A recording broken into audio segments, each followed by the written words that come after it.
This is the Conrad Alert. Civil defense information will be broadcast at 6:40. West of the Rockies, you're on the air. Hello. Y2K, how can we prepare? Stop a few of their machines and radios. Throw them into darkness for a few hours. We are fighting for our lives. My family must survive. Over 5 years, 1,000 gallons of gas, air filtration, water filtration.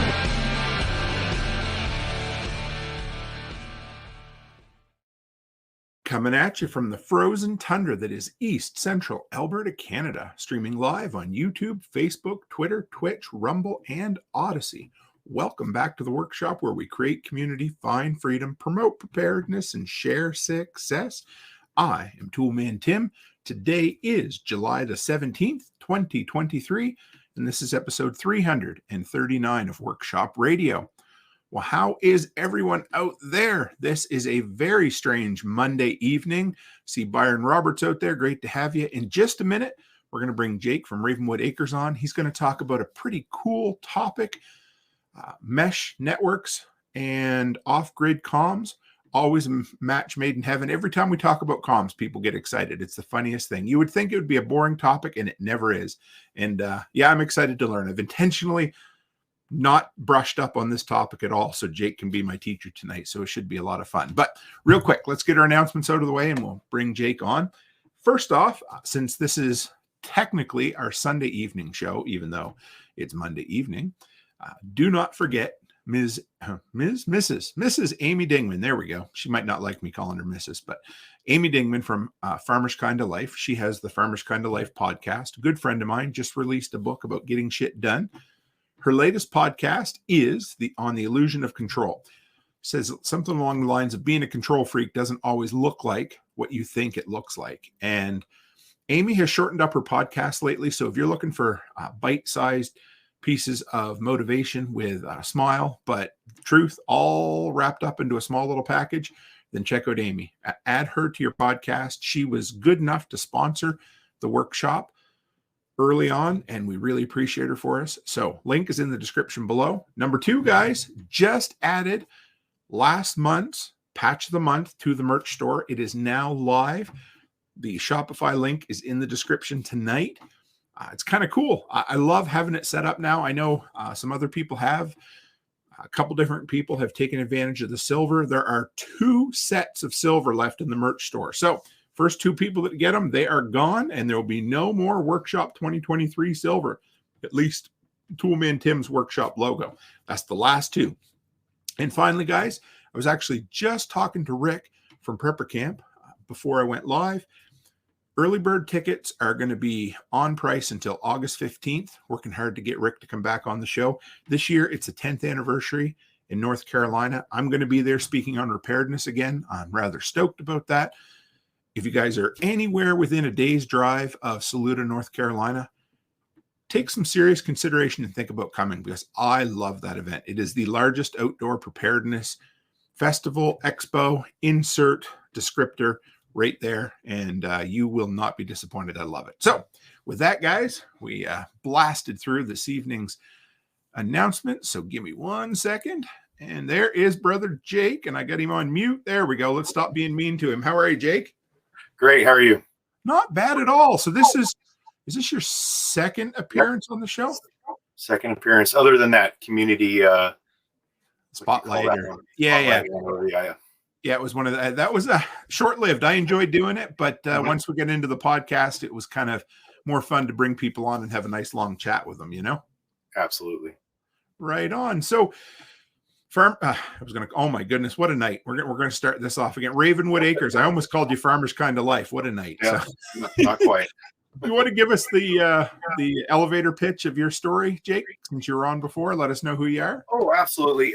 So I'm 21-year Army veteran, or soon to be veteran, I guess, getting ready to get out here coming up in September.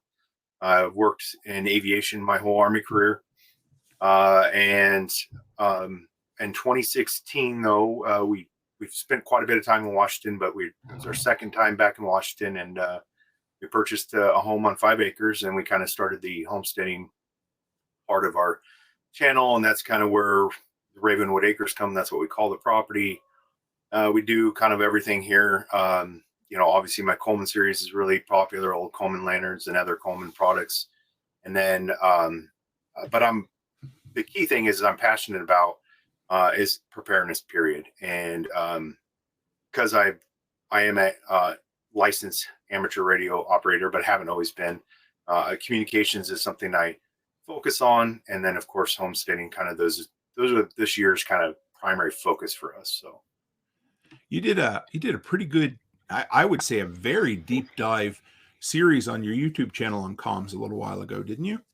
Yeah. It's, I think, 9-part series, kind of ECOMS or MCOMS, emergency communications, and kind of covering all the different bases of different things. And I've always recognized the licensing part is usually where people hit that barrier, where they don't want to pass that.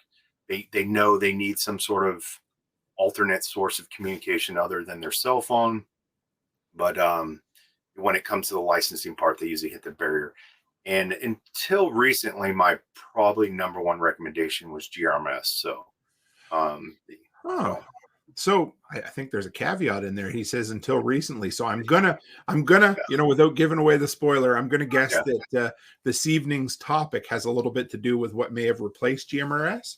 Yes, it does. So I like that. Very cool. I got a question for you, and I don't know if I asked you this last time, but where did Ravenwood Acres come from, the name? I think my wife kind of came up with it, but we do have ravens that are here very frequently. In fact, I think they nest here every spring, which we actually appreciate, because some people might consider them a nuisance, but anytime a hawk or any sort of predator bird shows up, they run it off. So it keeps our chickens safe, and anything else safe from the potential hawks getting them. So we appreciate it. So she kind of came up with the thing. And I think I wanted to just use Ravenwood. And then, of course, you do some name searching and things like that. And a lot of it wasn't available, already being used. The domain was already being used, but not active. But I wasn't going to pay somebody a bunch of money for that domain. So I get you. It gets expensive. I was looking at a couple.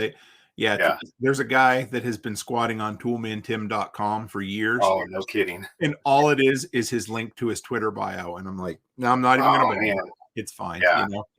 But you know how often people are like, when I say toolmantim.co, I'll write it down. And then occasionally somebody's like, I think you forgot the M. I'm like, I didn't. Yeah. And I think .co is becoming a lot more popular. So people are a little more familiar with it now. For sure. Yeah. So you guys, did you redo your logo recently too, a little bit? Or I did. I use Fiverr. I kind of want the lettering a little different, but I'm good with what it is for now. And but yeah, it just redid that. I had, per your recommendations, I reached out on Fiverr and had someone redo it. So nice. And I have a couple different versions. So he made me a couple of versions. So it's pretty cool. You can always go back, and there's been times where I've taken a logo that I'm like, it's pretty good, and then I'll send it to another creator and have them tweak it a bit, because you own whatever they create for you, that is handy. Yeah, it's just how it works on like social media platforms. Some things fit perfectly and some don't, because some want a circle, some are oblong. Like you just never know. So sometimes the logo, you're like, oh, this looks great, and then it doesn't work quite for that social media platform. So and when you said you're almost a veteran, or I guess depending on what your definition is, but you are really, really close now, aren't you? Yeah. Yes. Yeah. So September 2nd, I sign out what we call terminal leave. It's basically the remainder of my vacation time I got to burn up. Officially, I will no longer be part of the roles in the Army in 1 December. So okay, of this year. So. And I know I didn't bring you on to talk military all evening, but I always love to pick your brain a little bit. So what if you're retired service, are you still like one of the first people that would be called up in like a draft, or if no, like today, I'm sure you probably saw the recent news about the IRR. So that's like inactive ready reserves. Yeah. So everyone's contract, no matter what they sign up for, is 8 years. Usually they'll do 4 or 6. Like for my job field, it was 6, because usually the more technical jobs require 6, because they invest a little more money in the beginning and training, so they wanted to get a little more time out of you. So I,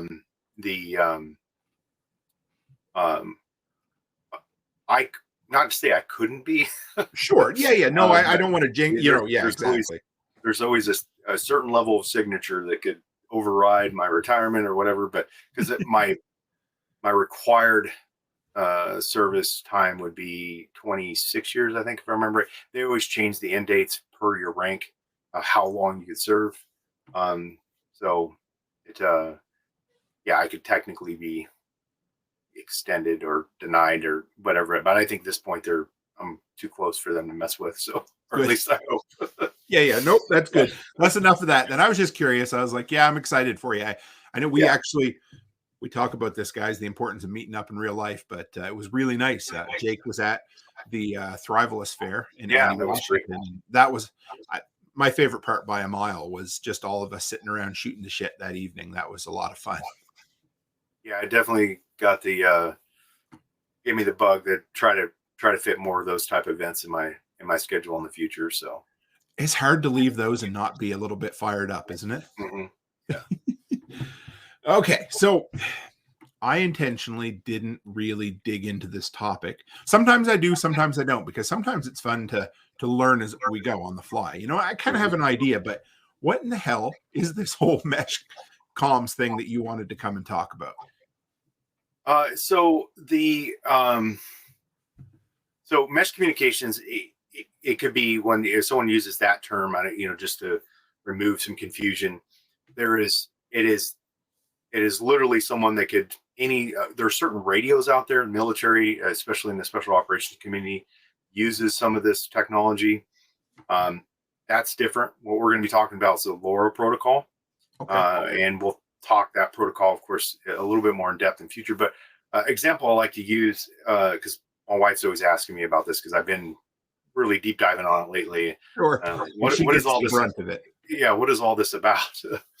And of course, she sees all these random things laying around the house, and like, what is this? And but so I like to use the example because I think it works for most. Is like, think if your cell phone, each person's cell phone could connect to each cell phone in a city. And instead of using the cell towers, it used the phone to get the message to wherever it needed to go. That's kind of a very, very basic idea of what mesh communications is.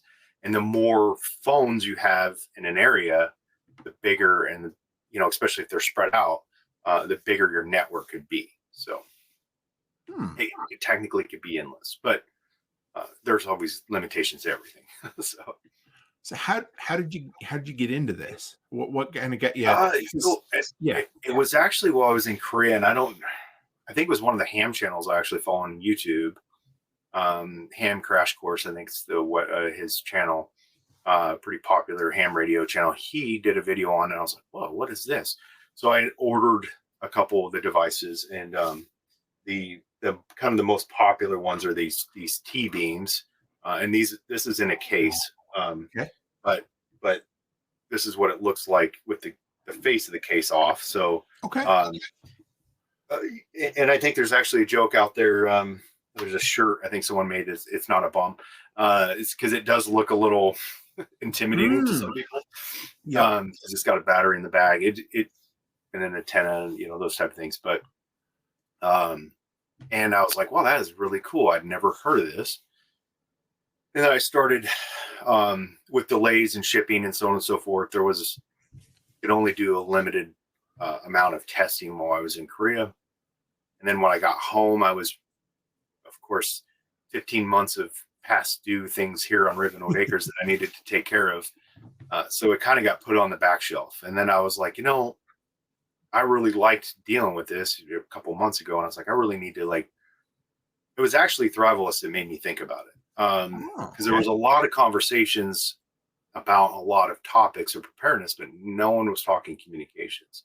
Right. And the amateur radio and other radio sources have been kind of, I think, beaten up pretty well. I mean, I think there's enough people that are talking about that if you don't, if you're not interested, you're just not interested, like the amateur radio part. So so I thought, well, maybe this is something I could introduce to the community, the preparedness community, because there is a huge following for mesh communications, but it's more kind of the techie side of people on YouTube and the internet and so on and so forth.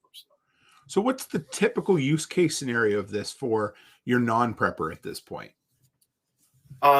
So there's, I think it really started with doing some reading. It's actually the paraglider community was actually started using them. Okay. Because they could have them on their paragliders, and then just to, deep dive a little. So basically, once you have one of these devices, it's connected to your phone, and then you use an app on your phone to send SMS messages. They started using them. A lot of outdoor type enthusiasts started using, like people, ATV riders and things like that. That's kind of where even like off-road type people used them and stuff. So that's kind of, I think, where it got its gain. There's actually a commercial version of it called GoTenna. Oh, sure. Yeah, I've heard of that. But I think the GoTennas require some sort of subscription, right? So, so then there's that part where people are like, I mean, they're still around. I just don't know how actually popular they are. I think it's like $100+ for a pair. So, welcome to the 2020s, where the entire life requires a subscription fee. Hey, that's the pay to play type mentality is everywhere. Yes. So you said text messages or SMSs. Is this a voice thing as well, or is it mainly just no? So the LoRa protocol is LoRa stands for long range, right? And so in North America, I believe in Canada, obviously you're part of North America, but it's okay. There's different regions that require different frequencies. So the 950 megahertz range is what the LoRa devices use here in North America. Okay. And so with that, you connect to your phone through an app, the Meshtastic, which you'll hear that term used a bunch, but Meshtastic is the firmware that's loaded onto the device. And Meshtastic is kind of most people will call it the same thing. They'll refer to it as like Meshtastic device. And really it's not a Meshtastic device, but everyone understands what they mean if they know anything about it, because they're kind of the leading the charge for this whole technology, and it's open source. That was my next question. It is 100% community driven. So there's no, they run off of donations and then people just willing to work.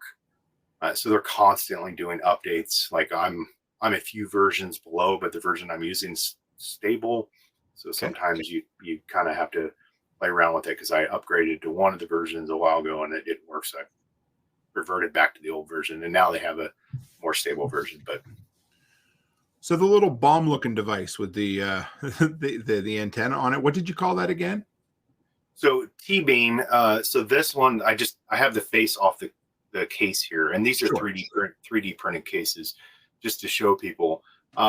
So LilyGo is a company that makes these, and of course, they are out of China. You can go directly to LilyGo's website, or you can go to AliExpress and order them. You're pretty much going to see about the same ship times. Now it's around, like for me, it's about 2 weeks to receive, and it is coming from China. Back when I was in South Korea, it was, it was almost 45 days to get, and that was shipped. I had it shipped home to the States because I was coming home for leave. So, but yeah, it took, but that was of course during some of the effects of the supply chain stuff from the pandemic. So, but now, like I said, about 2 weeks to get from LilyGo to your, and then there's other manufacturers I'll show, like there's one called Rack.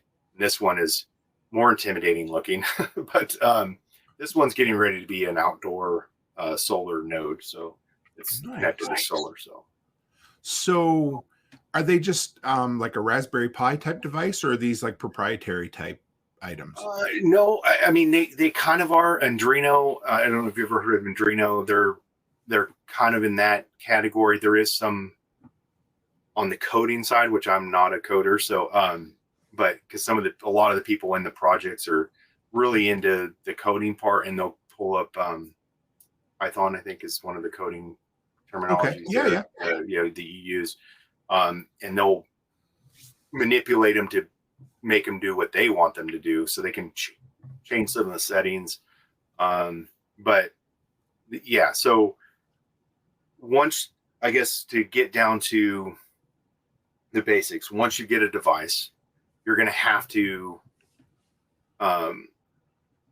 update it, because it's always going to come. The firmware is going to be outdated. So even if you have the Meshtastic app on your phone, it's going to, when you try to connect it via Bluetooth, it's going to say, hey, the device's firmware is too outdated. You need to update firmware. Meshtastic.org is a great resource for that. Step-by-step instructions how to update them. Pretty easy. And once you get them updated, then you can connect it to your phone. And once you connect it to your phone, then you can create channels. I think it's up to 8 or 12 channels. I've never obviously maxed that out, but you can create your own channel, and then you can start communicating between devices. Now, if you're in an area where there's other channels, there's a lot of forums and other sources you can go on to. Like one of the big ones is Discourse, not Discord, because there is a Discord group, but for the longest time I thought they were talking about Discord, because every time I heard someone say it, there's a Meshtastic Discourse page where there's tons of resources, and you can find a lot of times in your own little community, maybe where there's other people, and then they'll send you an invite through their channel, and then you can communicate with them. So I've got so many questions. I got yeah. One thing I want to ask before we while it's fresh on my brain, but so I know that Ham is very much anti-encryption. I think like it's basically illegal to send encrypted things. Correct. Now, these have to, I'm guessing they run on the bandwidth that's similar to the old cordless phones, don't they? Kind of in the 900 megahertz range? They do. So, and they are AES 256 encrypted. So, cool. Now you can enable a license mode in them if you're a licensed ham radio operator. Okay. However, then you can't communicate. It basically increases the amount of power you can use, but then you can't communicate encrypted. So now there is a weakness, because I'm sure some people will think this. The weakness is going to be this, right? So they're like, hey, it's encrypted, but if your device is compromised, because it could be a tablet, you can have apps for Android, Apple, and then there's a web base, as long as you have some sort of Chromium based browser, Brave or Google Chrome. I think there's a few others out there. You can actually use, a tablet or a laptop or whatever to communicate via one of these devices. So maybe how about we talk about how to set all this up before I keep asking all these random questions? Because you might answer them as I go along, because my brain's in about eight directions, because it's pretty intriguing. So start with what you need to buy, where you place it, all of that kind of. Okay, so what I'm going to tell right now, my current recommendation is to start off with, this is a LilyGo T Echo. So this one is, the reason I'm recommending this one to most people that are trying to get started is it's as plug and play as you get. It comes with the case you see here, comes with everything you see. And it's, other than having to update the firmware, it's ready to go. It already has a battery, versus if you buy one of the T-beams, it comes with the screen, which the screen has to be soldered on. So if you don't know how to solder, now you can get them pre-soldered, you're going to pay a little bit more, but they don't come with, they take a 18650 battery in the back. They don't come with the battery, so you got to provide the battery. The cases you can buy off of Etsy that are 3D printed, or like myself, I currently purchased a 3D printer, and so I've been printing my own. Some of these cases I did purchase, but since I got in that case, I printed my own. So this one, once you have it, of course, I would recommend, of course, buying two, because who are you going to communicate, unless you already know somebody that has one and you plan on communicating with them. They traditionally come with usually a pretty bad antenna. I haven't done any of the antenna testing myself, but I'm going to take the word for a lot of other people online that claim that a lot of the antennas, the stock ones, are kind of trash. So there's some upgrades and recommendations. Once you got the devices, download the Meshtastic app from meshtastic.org. And then, of course, like I said, there's Android, Apple, and then you could use, if you don't want to use it on your device, you can use, on your phone, you can use it on your computer through that web-based browser. And then a cool thing is your phone doesn't have to have cell service. It has its own GPS antenna. It doesn't need your phone to get GPS, and we can talk the mapping feature here in a second, but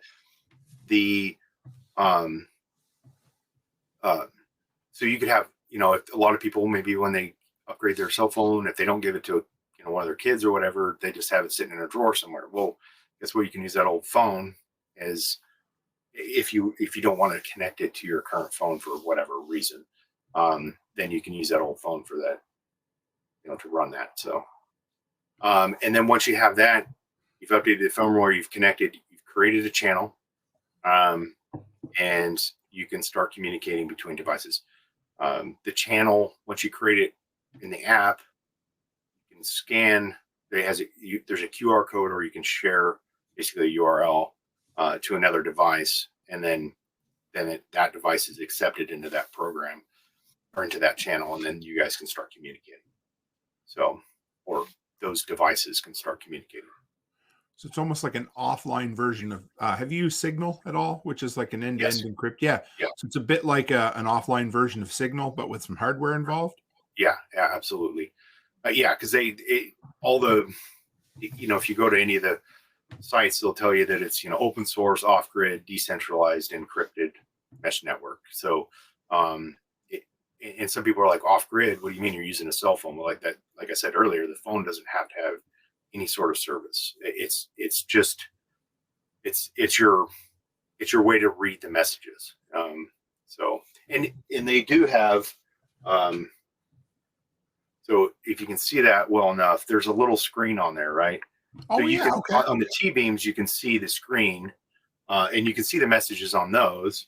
The T-Echo, this one of the other reasons I really like it is it only has an 800 megahertz battery, but it has the e-reader screen.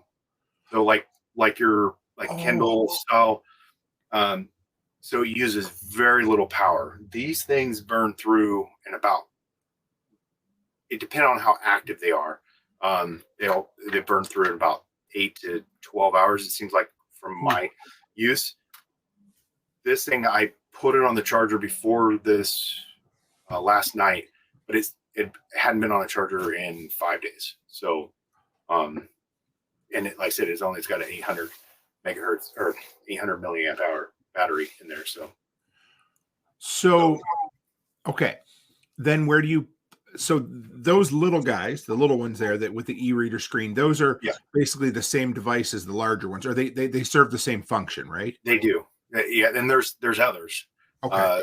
There's a couple other brands. The big brands are LilyGo, and then RAK, which is RAK. And then there's you could really geek out on this stuff. So there's a lot going on there. And the RAK ones, there's a LoRaWAN, WAN. So LoRaWAN, which actually can connect to nodes that are connected to the internet. So then those ones have the capability of, because the LoRa protocol is used a lot in the you can, so like the rack one, like this one, Yep. I can connect like a temperature sensors to it and stuff like that. Sure. And it can actually give me like local weather temperature or wherever the device is, like the temperature and humidity. So there's some of the devices out there are using like, say there's a station way out somewhere and they want telemetry data basically back. It's using that protocol in a lot of different kind of more like scientific world. So the more you read, the rabbit holes get deep. so I missed it. What did you call it? What's the small one with the e-reader screen? What's that called again? That's the T Echo. T-Echo. So, yeah, okay. T-Echo. So like there. So okay. But yeah, they obviously you can buy a pair. And they said Lugo has a website. You can go direct it through them or AliExpress. I don't think you save any money going through AliExpress, so it might be better just to buy on Willigo, in my opinion. So, and how much are they per? These ones I want to say are about 50 a pop. I should have that up here, but I think you can get pairs for around 74, 75. The T-beams, obviously, without all the stuff. If you get the non-soldered screen and you solder the screen yourself, you're looking around $30. Okay. But then you got to provide a battery. If you don't have a 3D printer, then you're buying a $25 case off of Etsy, or you can spend a little bit more depending on what seller you go through on Etsy. So. But that's the main place. And you don't have to do that. You can buy, a waterproof case for them and just pop them inside of a, little Pelican. I have a couple of those. There's Plano makes a couple. There's a couple other options you could go that are a little cheaper. But if you're looking for something that, you can see the display on real easy, you have access to because there's a few buttons on the bottom. Okay. And the charge port and so on and so forth.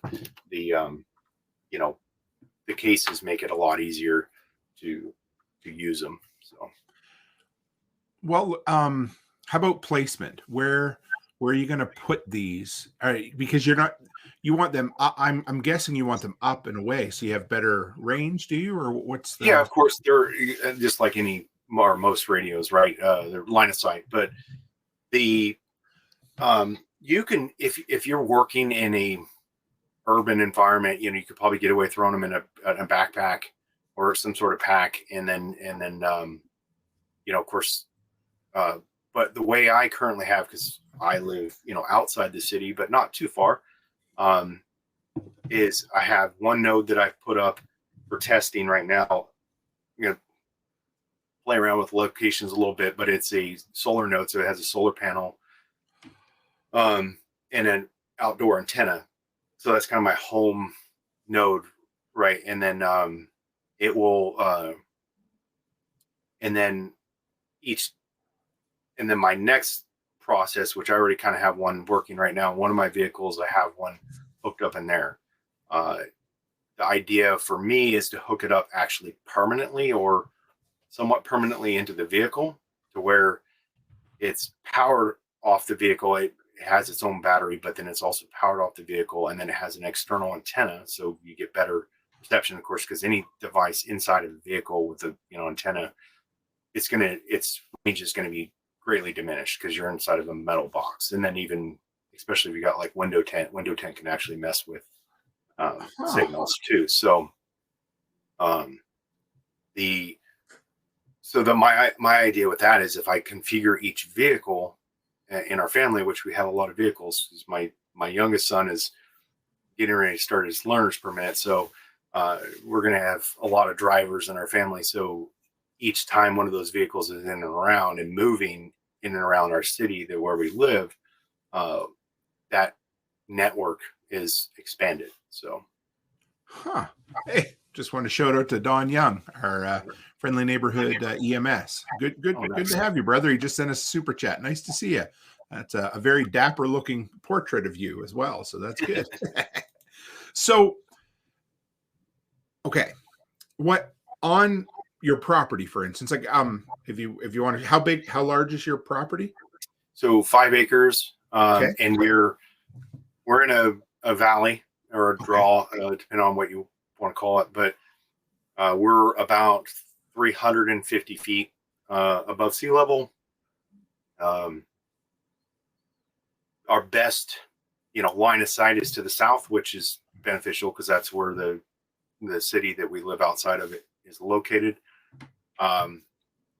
I can get up to the top part of the property. I'll probably get up to about 380 feet, and that's probably where I'm going to put the more permanent install once I've done more testing to allow me. Because right now I'm more looking at ranges between about 2 to 3 miles, depending on where I'm at.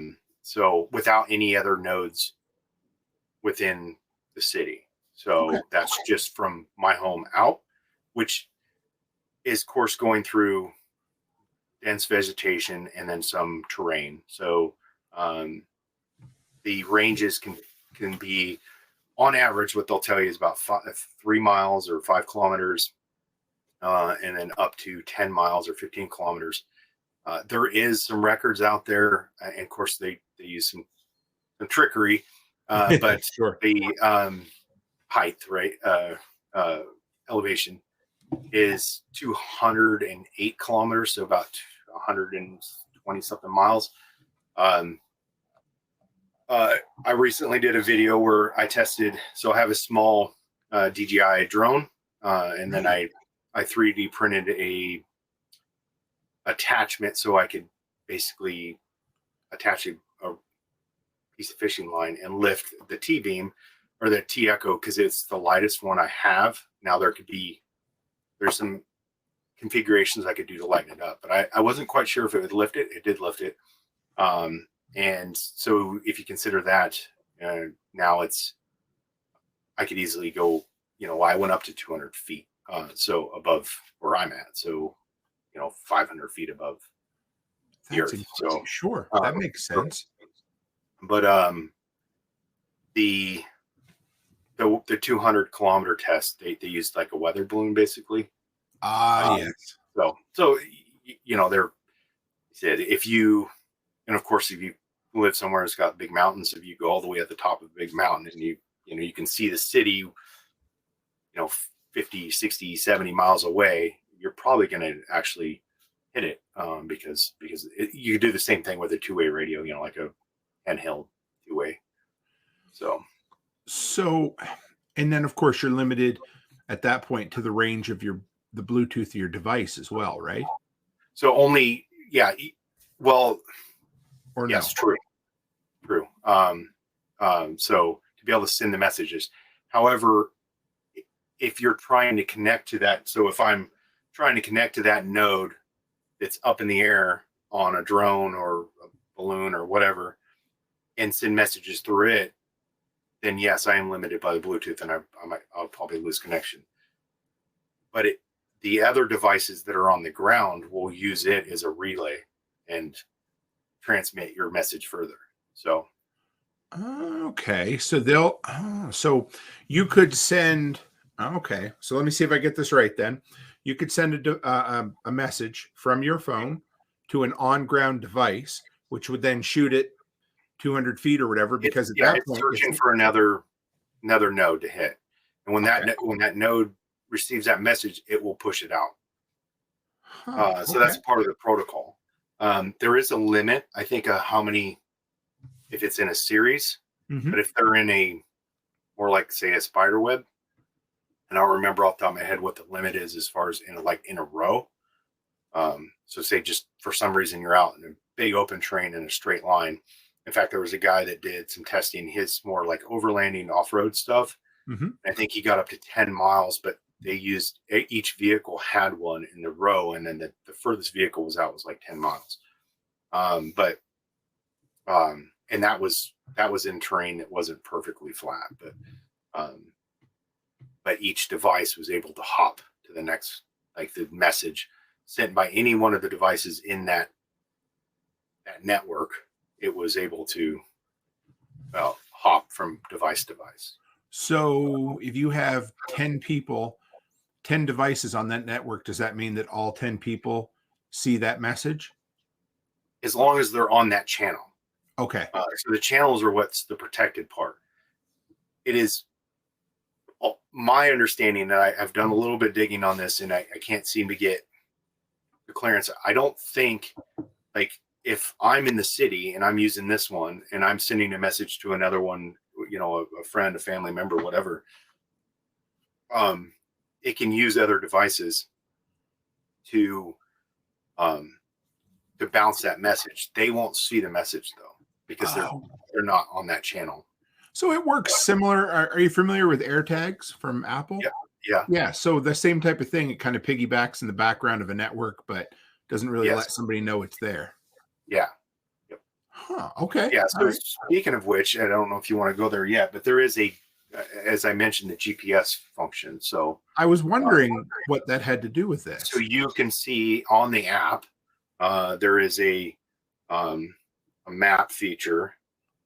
And I don't know if you be able to see it that great, but you know, I'm not going to zoom all the way in to show everyone. Sure. But you can see all the people within your channel. You can see where they're at on the map. And then there's guys that are really geeking out. There's some other stuff, other mapping apps you can use to import the data to even give you a more in depth. But there's quite a bit you can already do with the internal app, the Mestastic app, and the mapping features. So you can see their elevation. Of course, everything is in.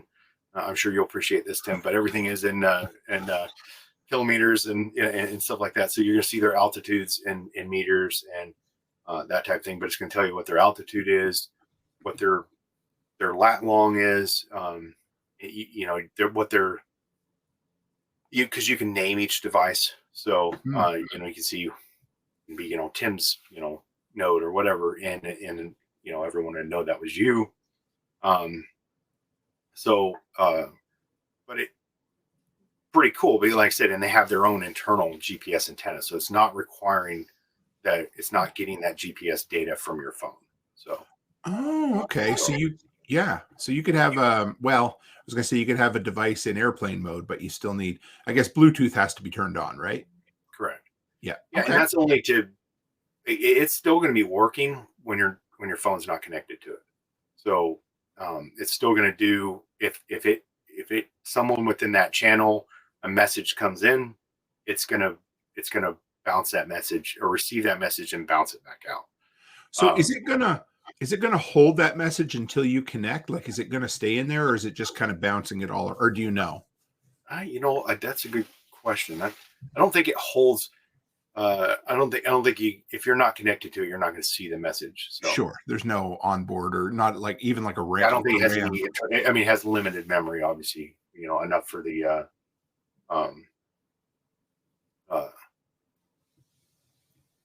limited. Yeah, I keep seeing people talk about over water. Definitely. You're going to get. Let's talk about that then. Here, I'll bring that up. And Haas says, I bet this would work great on the water with no obstructions. Absolutely. And, what do you think?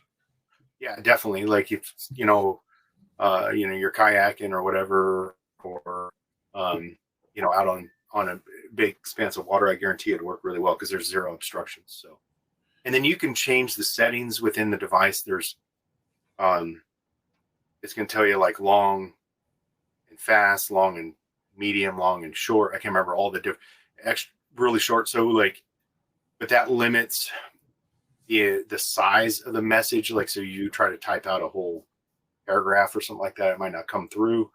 And then basically because they work off of low power, they have some of the newer devices are close to a watt. Wow. And I guess if you unlock them with the ham side, you can get over a watt of power output. But basically the way the protocol, and I don't claim to understand exactly how that works, but if you go to like long and short, it'll you're going to get the most range. But it's going to take it also a lot longer usually for you to receive. So if you do it like the long and fast, I think it is, like when you first, I think it's configured for in the beginning, like if I send a message on one device through one phone and then the other phone in the house, it's like that. Like, and yes, I think range has something to do with that. But you see in the app when the message has been received or if it's not received. So it'll tell you if it hit another node. If it didn't hit another node, you know it didn't hit another. So, and of course, if it's within a channel, you know that those nodes are people you know or devices you know at least. So you mentioned something being outdoors with like kind of a permanent setup with a solar panel. How do they sell specific solar panels for them, or do you have, and how big are they? That's my big thing is like how so if someone is looking, if you're looking to go, hey, you're not the tech person, you don't want to do any of this stuff yourself, you want to buy the kind of plug and play, there's a couple vendors on Etsy that make like the outdoor solar nodes you can buy straight off the shelf, or they make them. They use 3D printers, and the panel I currently have is a 6-watt panel, which is more than ample. There's smaller ones that have it's an enclosure kind of like this one. Okay. I think it's a little bigger, but the face cover has a little solar panel on it, but they're out of stock everywhere. Whoever the vendor is, I'm assuming in China, is, I don't know if they just can't keep up or what, but they're everywhere you go. If you look, they're out of stock. Because if you go on Rack's website, Rack Wireless, they're actually, excuse me, Rockland is like the #1 distributor for like the Rack stuff. They have those, and they don't have them in stock. You go on the Etsy stores, they don't have them in stock. You try to find them anywhere else, you can't find them in stock anywhere. But they're already basically a waterproof enclosure that's already got a solar panel built in, and they're kind of ready made for you just to mount the device inside of them. And do they make that same sort of version, but for the smaller one, or no? I have not seen one, although I'm not sure why, because the T-Echo one, like I said, so far has impressed me because of the fact that it has very low power use. The Rack one, like this one here, is also supposed to be really low power. That's why it's a lot of times it's used for the outdoor setups, because it'll last a lot longer on a small battery and a small solar panel. Is enough to keep it going for, who knows, potentially for until you decide to, the battery stops working or the device dies or whatever. So did you happen to notice a price on any of those small contained solar systems? They're running, they're over $100 usually. 120, I think. There's one guy, in fact, he's the one that, actually that's a different seller. But a lot of these guys, their stuff is available, their print files. So if you do have a 3D printer for building a lot of stuff, their files are free. Now you can't turn around and of course print them and sell them, because of licensing. But if you're printing them for personal use, print as many as you want. Technically, I mean, you could print them for your friends and families as long as you're not selling them to your friends and family. Then, and there's ways that you could, if you wanted to really get into that, you could, figure out how to redesign it enough to where it doesn't meet the licensing. Kind of like the old, what was it when they backwards engineered the IBM computers, that sort of thing? Yeah. So also Haas said, where was it? I wonder if it would work on a plane. And I'm thinking at that point, you're just, again, raising your line of sight like quite a bit higher, Well, I mean, if you're talking to someone else on the plane, definitely. Now, obviously, I don't know how far we go outside the plane. So, but yeah, definitely within, like, if you, because that, a lot of times you end up on if you're traveling as a family, unless you want to pay a lot of extra, you kind of sit where the cheapest seats are. So you're spread out across the whole plane. If you want to be able to message back and forth, most planes now you have to, they got Wi-Fi, but you have to pay to access the messaging part. So it's not even that good. No, it's yeah. I've had a couple where I paid for it because it was a long flight, and then it basically didn't work the whole flight. I was like, well, that was a waste of money. So yeah, and you think anyway? I assumed you'd be able to stream or whatever. Yeah, no, it's not that. It's like emails and yeah. You So can send messages. What so what are the preparedness or kind of prepping focus? Like where does this help in somebody who's setting up either a security plan or a comms plan, that sort of thing? Yeah, and I think that we talked that a little bit, but it's I think it meets a lot of people's, because a lot of people are like, well, hey, as soon as you key up a radio, right, whether it's GRMS or amateur radio, FRS, the bubble wrap radios, everyone can hear what you're saying. There's some protocols you could use to maybe somewhat protect yourself, but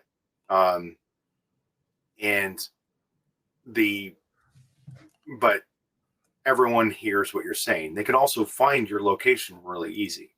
Okay. The plus side to mesh communications, period, whether it's the LoRa protocol or not, is, and especially when you're talking a frequency, like 950 megahertz, mm-hmm. There's a lot of that. There's a lot of background noise in a certain area. So for some reason you didn't want someone to be able to location find you, a mesh network would be very difficult. Not saying impossible, because unless you're one of those people that has become a high value target, you are probably safe. And like I said, the weakest part of it would be your phone. If your phone was compromised, then someone could just read the messages off your phone. So, and I think it's fairly low cost. So that is enticing for a lot of people, because we get, if you're a prepper or whatever, you get kind of spread thin on some things, and you're like, oh man, if I spend we all know, or if you don't know, on the amateur side, my goodness, you can spend thousands and thousands of dollars really easy. So going out and spending even $200 to get set up is pretty affordable. I will still argue GRMS kind of falls into a good category for a lot of people, because it is so readily available. And, here, at least in the States, there's one FCC license for a whole family, and there's no test. You just pay for the license and you're good. But it doesn't offer you text messaging. It doesn't offer you, the GPS features.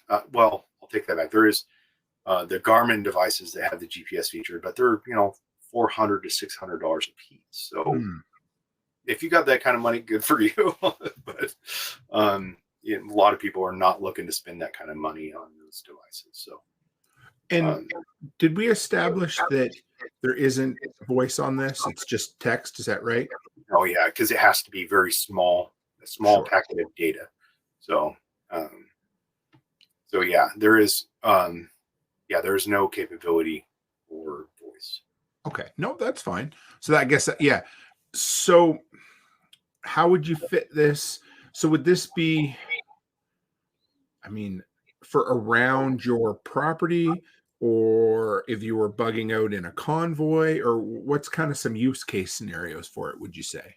I would say, yeah, you hit on one there. If you, own a lot of property, it'd be great to set up network on your property so that everywhere you're at could be potentially connected to one. If you own a big farm or something like that, it'd be great. A lot of farmers nowadays, because of Midland, what they're doing with the GRMS world, there's off the shelf Midland repeaters. Like I see farmers talk about it all the time, where they set up repeaters on their own property, because some farmers own hundreds and hundreds of acres. So, or more, thousands.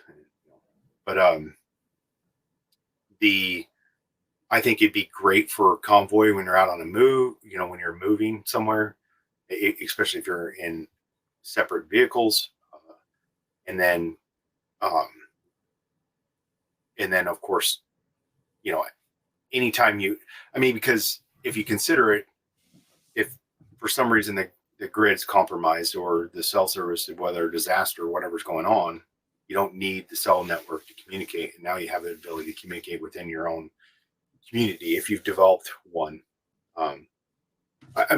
One thing that got me thinking about is what was everybody complaining about their Thrivalist? What was that? Sorry? What was everybody complaining about at Thrivalist? Oh, the data being or internet being very spotty at the best of times. Yeah. So, you're at an event that's like that, but that's over, 10 acres area spread out. We were probably spread out over. You now have an ability to send messages back and forth. And of course, that's a very limited use case, but it's definitely it shows you the capability of the system or what it can offer. And if you can convince enough people within an area to, there's a guy in Austin, Texas, got an Instagram channel. I think it's called Austin Mesh. He actually convinced college there to let him put a node up on a tower up on the college in the city of Austin. So he's expanding that city's mesh network. There's a few websites there's one that uses, remember the name of it, I have it in my notes. It's called canvasapp.mesh-tastic map. But it shows if someone registers their node, it'll show you in your area. There's a node in your area. But of course, that doesn't, I'm sure there's thousands and thousands of people out there that have never registered their nodes. So, or, you never know if they have them active or if they have them on all the time, or if they just turn them on when they use them. So I wonder, is there, maybe you don't know this, but can you have your device in like a constant send mode so that if you're driving around and you're not aware of a mesh device, that when it catches it, it'll send it? It already will. So that's a part of it. That's in the firmware. Ah, very cool. I wanted to read this comment here from Gunfighter Concealment. It said, they're really cool. I talked to a business owner and told them they can use my device if we can put it on the roof of the manufacturer facility. Now we have a dozen of them spread out in our town. Outstanding. Yeah, and that's cool. That's what I'm looking at to try to do here, kind of future initiative, because the western part of Washington State, of course, I-5 runs through that. If you could get enough of them along, a large extent of the, I-5 corridor, the main interstate, you could cover a large area, where people are on the main part of the highway, they'd be able to communicate via those mesh networks. So you'd need one every 2 or 3 miles. Is that the idea? Or yeah, potentially. Like if you have them high enough, you're 10 miles. Okay. So if not further, there's, like I said, there's cases out there where people are getting much further, but they have them up pretty high. So would it be something worth looking into for partnering with like local ham clubs to get on the repeater, perhaps, like to use their repeater antenna? It is. And of course you will have probably a little, depending on, luckily there is enough hams that actually do talk about it, because there is a ham kind of mode of these devices that you could probably convince a few of them, because it really, it's not going to do anything. It's not going to interfere. It's not going to cause any, it's not broadcasting enough power to interfere with any other antennas or any other repeaters. So as long as you can find some that are open-minded enough, I think you could convince them. So do we know if it itself can be interfered by stronger antennas nearby? If they're broadcasting on within that range, potentially, but I think that I'd have to look at the spectrum thing, but I think there's quite a bit of limits to how high, or everything within the 900 megahertz range tends to be pretty low power. So Sure. I don't think you're going to end up with that. We're not in a legal gray area when dealing with an encryption in this. It's totally an acceptable use. 100% acceptable. All the devices have an FCC ID on them, which, you know, most your Baofangs and stuff like that, a lot of those don't even have FCC IDs on them, which technically makes them illegal if you talk to people that are very picky about that stuff, which I'm not one of those amateur radio guys. I'm in a ARES team, which is an amateur radios and emergency services team for my local area. Most of the guys, even though they're almost all older than me, except for like two, they're not.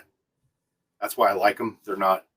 I've ran into those hams before that are very purists and, you know, hate anything that's not ham. Sure. So, what are, I mean, I guess we've kind of talked a little bit about it, but we've talked about the benefits for sure, but there's got to be some drawbacks and limitations too. Yeah, 100%. The range is the first one, right? I would say second is your entry barriers to entry. Just like anything else, you know, that's intimidating for most people, right? This thing, like, what world? I can't.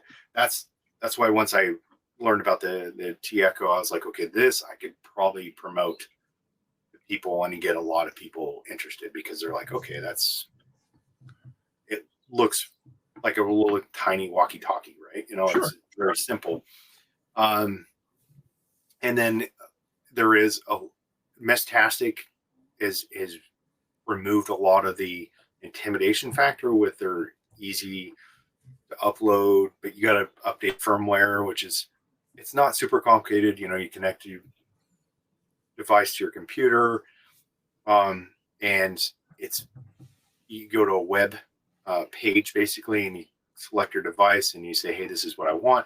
It's pretty simple. Most people wouldn't, if they're at all, like if they know how to update the software on their computer or their phone, other than connecting it to a device, Is it similar? It sounds similar to, say, updating your modem, your wireless modem, that sort of. Have you ever, kind of logged in? You go to you put in your URL or your your number based one, and just go in and run the updates. IP address. That's it.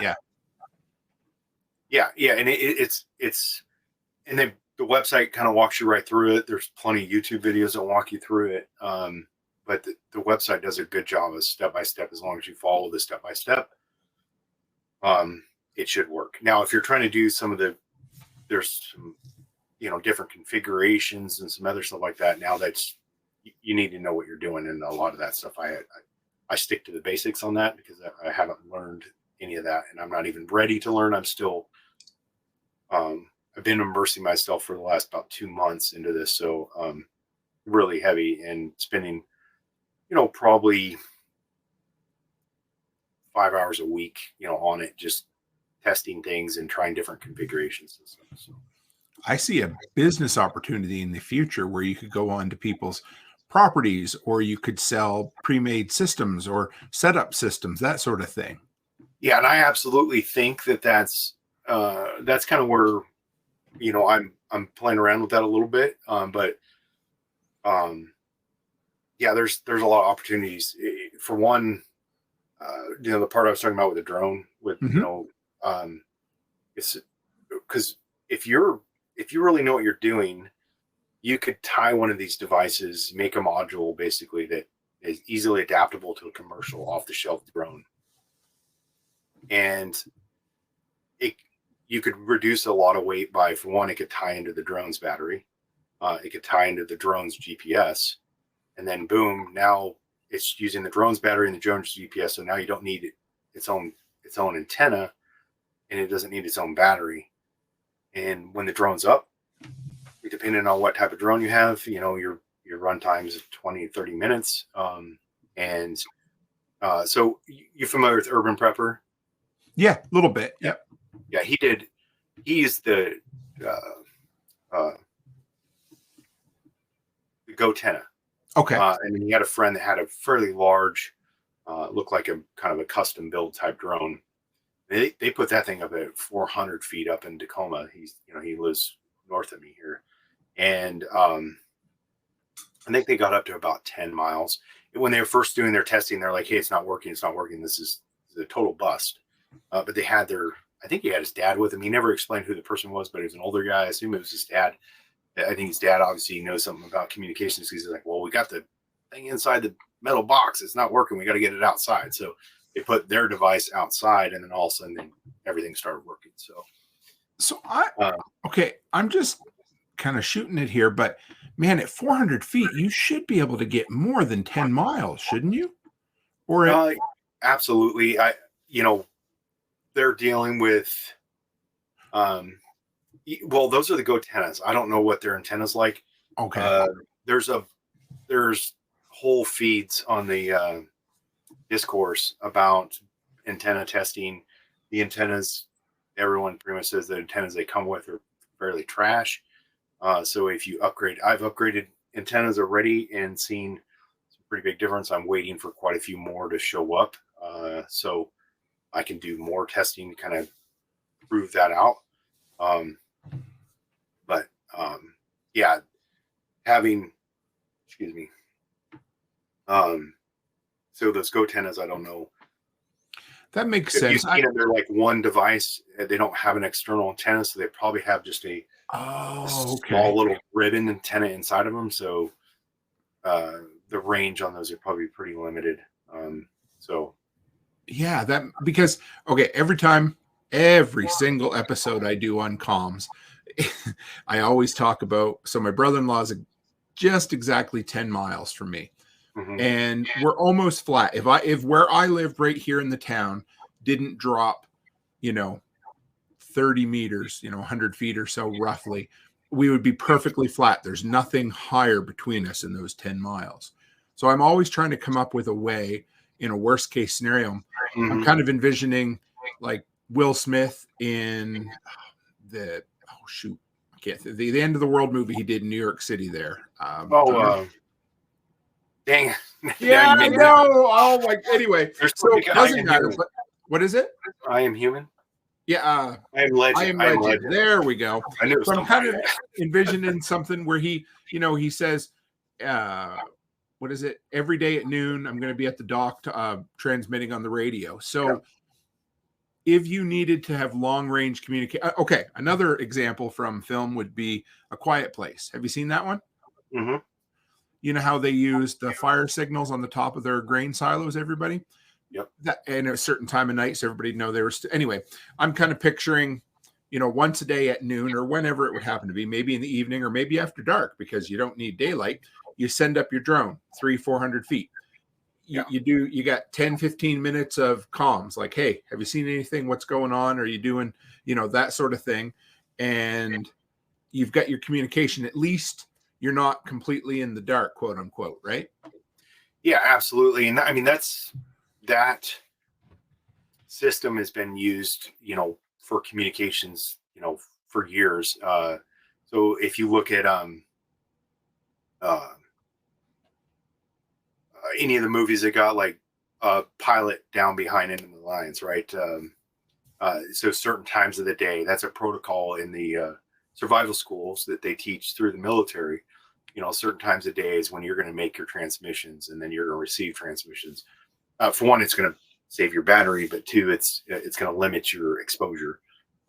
So yeah, you could definitely set something like that up to where, you send up a drone at, whatever the top of whatever hour of the day, and it's up for 20 minutes. So you have a window that it can send and receive messages or relay the messages for you. And then now you're expanding your range without having to install devices in between, point A and point B, which if those locations are constantly changing in a, dynamic environment, then, that would be really difficult to do. So here's another one. If somebody was out doing reconnaissance, for instance, mm-hmm. and you needed to get, you could, again, maybe somebody's out at kind of the forward the forward line or whatever, or maybe you've got, 4 or 5 miles down the road, you have a barricade or security checkpoint or whatever. I mean, but it could be as simple also as like a public event or something. But I'm just thinking, okay, you've got no other means of communication and you need to get kind of intel back from the front or whatever. You could do that same thing again, like every 4 hours, check in or something along those lines. Yeah, absolutely. So, and they're, because of their affordable as they are, when we're talking, I know people can go out and buy a, Baofeng for $25-$30. But if you put devices out there and you lose one, I mean, you're not out, a couple $100.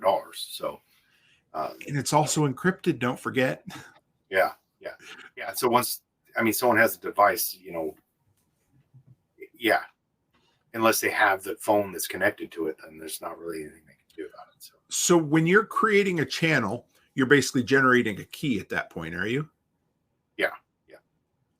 It's a unique key. And I think you can create, I should have wrote this down, but I think it was like 8 to 12 channels per, like that you could create on your. But nobody can hack that, or nobody else could accidentally create that same key, because you said it's like 256-bit encryption or whatever. Which the AES 256, which is supposedly like one of the hardest encryptions out there. I mean, I'm sure certain alphabet letter agencies, if they really needed to get to, get in there could, but we're not talking, that type of stuff. We're talking just basic security to where not everybody knows what you're doing and where you're going and what time you're going to be there, and your actual GPS location, which would not be good, right? So I love the concept again of security by obscurity. If enough people put enough eyeballs on you, somebody's going to break something. But if you're just little old you or me out on your acreage or whatever, and you're not drawing attention to yourself, anybody who's going to happen upon it's never going to be able to access any of that info anyway. No, I laugh about that all the time. I mean, with my 21 years in service and then 11 of that years in the special operations community, I promise you have to, at least for the U.S. military side, private side, or the civilian side, I have no clue, but you have to do quite a bit to get a lot of attention on you. So a lot of these people think that they're following them around or whatever. I don't think they are, unless you got, friends or made enemies in one of the alphabet agencies, then you're probably okay. So, or scorn someone close to you who happens to be in one of those organizations, mm-hmm. Right? Yeah. I remember it was a few years ago now. I think it was might have been the nightclub shooter. I can't remember. And they didn't have the passcode to the phone, and they ended up, I think it was an Israeli company that hacked it eventually. And so, I mean, you've got. Oh, was it the iPhone that was a big deal? It was, and they didn't really want to talk about the fact that they had that technology, but they did, and it was still really expensive and still took a lot of time. But again, you have certain skills and budgets that exceed some small countries. You've done something to justify that amount of attention for them to spend that kind of money and resources to. So, absolutely. If your small, mutual assistance group or prepper group or whatever you want to call it, is using this to communicate basic stuff, but you just want to keep your normal privacy, as long as you're using good protocols with your phone, or like I said, use a phone that's not connected because it doesn't ever have to connect to the Wi-Fi. It doesn't ever have to, it could be offline per se, if you're really concerned about those things, and but you're going to increase your security, right? So, but any iPhone made in the last 5 years that's sitting in a drawer somewhere, typically once you've set up Face ID or that's it. You can't get into them without it. So if you just get in the habit of, clicking that power button, or, just, I don't know what the exact term for that is, but just like when I put my phone down, I always click the power button. So if I pick it up, I have to, unlock it, right? Yeah. There you go. You've got another layer. You got redundant levels of security at that point. Absolutely. So, do you want to work our way through a couple of these comments here right quick? And then it sounds like, yeah. All right. So Gunfighter says, I have an older device. This one's new to me. Do you recommend the 915 megahertz, 868, or the 433? Or have you looked into those? The 915 is exclusive approved for the U.S. Okay. Now, I think I don't remember the 8. I want to say the 868 is somewhere in like Asia, but I know the 433 is like Europe. But they're low power enough that you're probably not going to have any problems if you use any of them. The problems that you run into, anyone that's using any sort of device that's transmitting, is if you start causing interference with other things, then people are going to start complaining and reporting some sort of problem. And then if they get enough complaints, the FCC is going to come investigate, right? When you're talking, very, very little power, it's probably not going to interfere with anything. You'd have to do a little looking into that, make sure it's like not interfering with some random like medical devices or something. And do we know if the 915 megahertz, because what's happened over the last while as certain technologies have become unused, the FCC has started auctioning off certain portions of the bandwidth. Do we know if there's any threat or, of that happening? Ever? Not that because I think they've moved, everything seems to be moving into the gigahertz on that side. But 915 still used quite a bit for like low power stuff. So I think they've kind of reserved it for low power, any low power devices. So it seems to be fairly safe, at least from what I've heard, or read. Okay. I wonder, do pagers run on that as well, or is that a different thing again? I wonder. Is what? Sorry. Pagers, doctors, a lot of doctors still use pagers, and I don't know because they love that. I remember them saying that at least years ago that the 900 megahertz cordless phones had really good shorter distances. I can't remember, but they could penetrate better, whereas the higher frequencies didn't penetrate as well. That's why I'd have to look into that, but that's a good possibility. Because I remember the old cordless phones we had, growing up, they were all in the 900 megahertz range, I'm pretty sure. So, yeah, and then they started coming out with 2.4 and 5.2 gigahertz, and they had a lot longer range, but they weren't able to penetrate surfaces very much, so they were great in an open area, but not so much to get through a wall or anything. Yeah, once you started adding barriers, we kind of touched on this, but I know it never hurts to retouch, but Haas said, are they encrypted or other people can see the messages? So we've kind of, as long as they're on your channel, they can see the message. Nobody else can see the message. A gunfighter. In fact, they don't even know that device doesn't, just like you talked about with the AirTags, that your device doesn't know that another, AirTag like ping that device. Get a location. So there is similar, I believe, apps that you can get for different smartphones that will allow you to use Bluetooth as kind of a mesh network, isn't there? Because I think I've heard of that, but I've never played around with it. I don't remember which revolution it was, but it was one recent in the last 5 or 6 years that they shut the internet down to kind of quell things, and they ended up using these kind of ad hoc mesh networks with Bluetooth to get information around. And of course, that's much more conducive in an urban environment than a rural environment. Yeah, and like if you're doing a rally of some sort and you're in a big group, right? Like I think they use like Bluetooth, and they can use what's that? Nearby devices or what like with the iPhones, you can do the the Internet of Things type. Yeah. Well, the Internet of Things is tied pretty closely into the LoRa protocol stuff. especially the LoRaWAN. The I remember what WAN stands for right now because I just learned about LoRaWAN like a week ago. I was like, what is that like wireless access network? I think it is something like that. Yeah, but okay, because you can have a node that's connected to the internet, and now I can send. So now I'm starting to think about smart vehicles and interconnected vehicles and how, if they're interconnected already, could you possibly, not hijack, but could they kind of piggyback onto this sort of thing eventually, I wonder? Yeah, potentially. I mean, most cars now have a GPS antenna of some sorts. Could tie into that for the GPS signal through a splitter of some sort.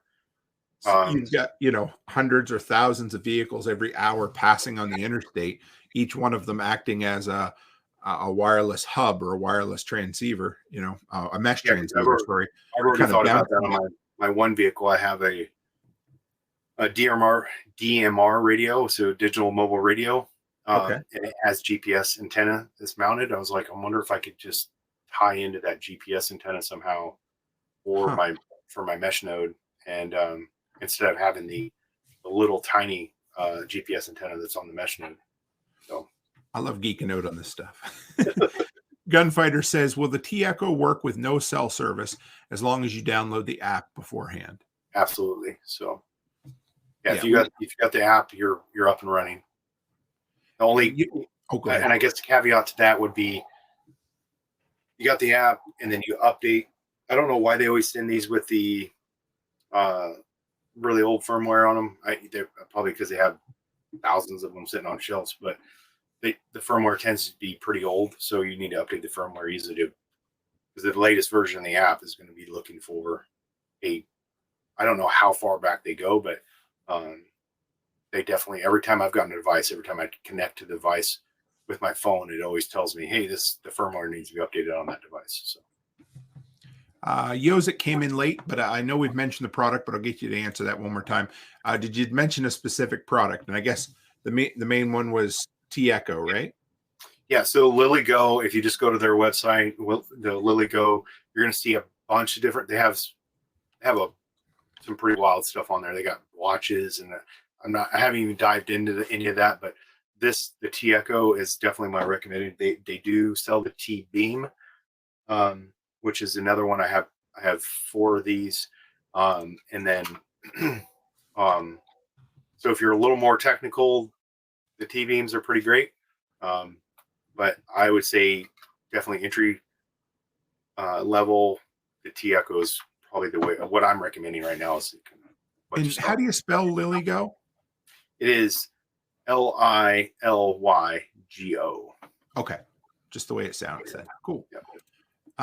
Haas says, use this in an RV nomad tribe camp area would be great too. Multiple people living on a property and sending messages to each other or the group. Haas is thinking outside the box. I like that. Yeah, that is good. I mean, if you're a big festival, you're, anywhere in a big group, it would be, it would work like that. And yeah, I know like people are like, well, I can just use my phone for that. And that is always the barrier to immersive communications, because everyone always just tells you, why do I want to get a radio when I can just use my phone? And I'm like, technology's improved dramatically. Done quite a bit of research on this.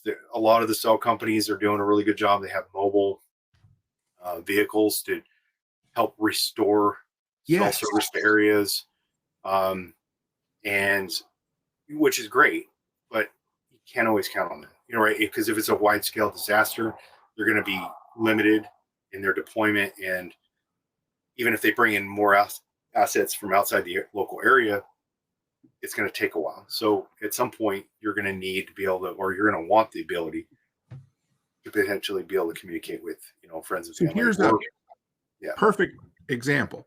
Last night, my wife and I went to Bill Burr. So it was there was 10,000 people there in an outdoor field. Wow. Now, if where we were sitting, there was still probably 1,000 people kind of in the front area. And if you wanted to order drinks, they're like, don't go stand in line, use the app. So you scan a QR code in order to order drinks. Well, that was awesome. It worked great at first when we first got there, but once there was 10,000 people in the field, It crashes the system. I could not access that again. It would sit and spin because no matter, I mean, I don't think they had much, I don't think they brought in any outside network or, beef the network up for that event, but that's it. You just had everybody trying to access it at once. It was kind of cool though, because when Bill Berg was on, you got to put your phones in a Faraday pouch. They give you each one that locks, and you can't have it opened until you walk out at the end of the evening. So that was pretty cool. Yeah. It allowed you to be really present and enjoy it. And also probably people not leak his stuff. But anyway, I'm beating around the bush. Yeah. Go ahead. Oh yeah. Cell networks can easily get overloaded. I mean, I've seen it in military training. There's a couple of training centers around the United States, right? The one in California and one in Louisiana. They're big training centers. Well, when people go out to what they call the box, right? It's usually about a 2-week period of time. A lot of times their cell phones are taken away, or they're going to get in trouble if they get caught with them. So communications, or they're so far away from cell towers they don't even get reception anyways. So when they get outside of that after 2 weeks, you've got 10 to 15,000 soldiers, maybe even just 5,000, that are all of a sudden now all trying to connect to that tower to contact their loved ones and talk to home and so on and so forth, because they haven't had their phone in 2 weeks. And especially today's generations, they're like, oh my God, it gets to a point where you can't even send like a simple text message that says hi. Like it won't go through. Like it gets so overwhelmed. So that's a great example of disasters. Is as soon as something happens, what do people do? They get on their phones to try to tell family, friends, whatever, that they're okay, or get a hold of family and friends to see if they're okay. Those networks get overwhelmed. So there's always room for an additional device in your communications plan that may help you stay in contact with those that you want to stay in contact with. Well, we know the old saying, but 2 is 1, 1 is none, and I like to add 3 is a guarantee. So why not have multiple avenues of communications? Absolutely. So where do you see the future of this? Where's this going down the road? That what do you see happening with it? What I kind of hope to do is, at least through my channel, and of course being on here, that's one of the reasons I asked to be on here, was to help kind of. It seems like there's a small niche in the preparedness community that recognize that it's a good capability to have, and but I want to expand that. I want to try to expand that, because if we can expand that network, the more devices you have running, the bigger your network is. The fact that it's open source is going to help us continue to make improvements. There seems to be a lot of traction, and then some really smart people that have electrical engineering degrees and things like that, stuff I do not qualify for, but that are really behind a lot of this and enjoy it. So you're always going to get. It's not going to be it's not the next CB radio. It's not going to die. And I know some people might argue that CB hasn't died, but it's something that we could continue to grow. And if we could get enough people on board, said that you could start creating, because when you get to like antennas, I've been doing a ton of searching for antennas, and you have to kind of get outside your normal searches, get away from Amazon, start searching actual companies that are making this type of stuff. But someone could make an antenna that would include the antenna and a GPS antenna in one device that would mount, the little kind of shark blade style antennas that are on cars today. Mm-hmm. That's it. Most of the time, that's your FM receiver antenna, and it's your GPS for your satellite radio. It's all in one. Well, right. Like I said, if you could just get somebody to go, oh, there's a demand for this, let's create this product. And then boom, you could start installing these on vehicles, and it doesn't look like anything else. It just looks like a normal little antenna on a vehicle. Because most people, I even know people within my amateur radio community that they always use mag mount antennas because they're like, oh, my wife won't let me mount an antenna to my truck or whatever, because they don't want the, so even within that community, there's people that are like, no antennas. So they have a mag mount like in their trunk and they get it out and put it up when they need to communicate. So, it's, and I know, especially if you go to your wife and say, hey, I want to put this antenna on your vehicle, they'd be like, yeah, you're not. But if it looks like everything else, they're not even, I'm saying no, don't tell them, but they're probably not going to be like, oh, whatever. That just looks like looks like it belongs there.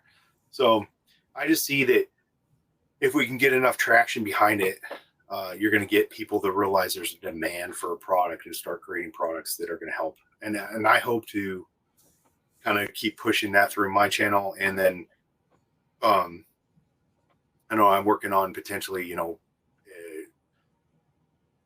put this out there. I guess if I put it out in the universe, it's going to happen. But, going to things like Thrivelist or whatever, and actually talking this with people to try to help promote it. So nice. I would love that. Yeah. I'd sit in on that in a heartbeat because whenever you're learning something new, you got to hear it a few times before it sinks into the old melon. Yeah. Well, this was great, Jake. I really appreciate it, man. We killed 90 minutes like nobody's business. Yeah, I know. I just looked up the time. I was like, wow. Okay.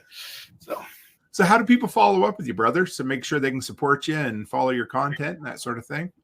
Well, yeah. So number one source I always tell people to go to, because, I have to self-promote my website, Ravenwoodacres.com.